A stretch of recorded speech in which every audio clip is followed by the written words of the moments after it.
আচ্ছা ভাই হন, তোরে কিছু কথা কই।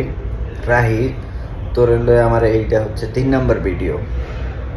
এর আগে একটা ভিডিও করছি, অনেক ভালো একটা সাপোর্ট পাইছি, অনেক ভালো একটা রিচ করছে ভিডিওটা।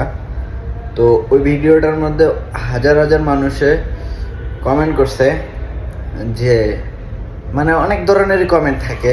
তো আমি সবগুলো কমেন্ট বলতেও চাই না, কারণ আমি কোনো রাজনীতিবিদ না বা আমি কোনো রাজনীতির সম্পর্কে জানি না। সো এই কারণে আমি মানে বলতে চাচ্ছি না যে এটা আপনারা ভুল বলছেন, এটা আপনারা ঠিক বলছেন, এটা এই করছেন, সেটা সেই করছেন।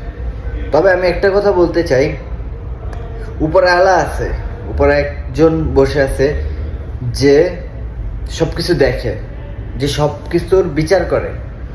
উপরে আল্লাহ সবসময় কিন্তু সবার উপরে চোখ রাখে। তুমি কি করতেছো না করতেছো সেটার ফল তুমি একসময় না একসময় পাবা। তো আজকে যেটা হইলো, মানে দেখলাম বুঝলাম এক দেশের একজন রাজা, তো সে একসময় খুবই ভালো ছিল। তো ওই সময় মানুষে খুবই ভালো বলতো।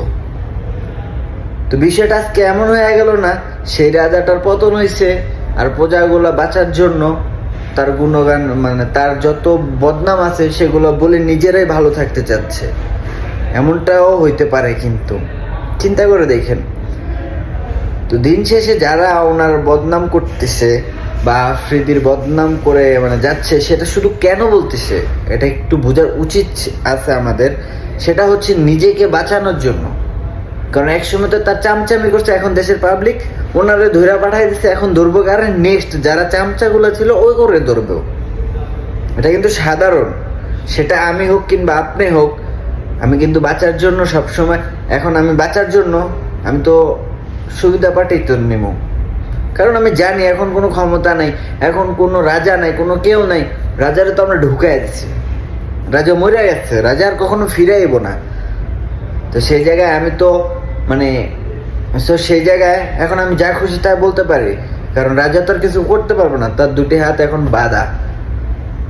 তো সেই জায়গায় বলতেছি ভাই, মানে নিজের চোখ দিয়ে যা দেখবেন সেটা বিশ্বাস করবেন, অন্যের গুণগানকে কখনো বিশ্বাস করবেন না। আর রাহির একটা কথা বলতে চাই ভাই, একবারে যে ঢুকাই দিছস তাও না, ফিরে কিন্তু আইব। আজকে যারা তারা লয়ে সমালোচনা করতেছস, আজকের যারা তারা নিয়ে বদনাম করতেছস, মনে রাখিস সময় কিন্তু তারও একদিন আইব, তখন তোরা কই পলাবি। এই জিনিসটা একটু চিন্তা করে রাখিস।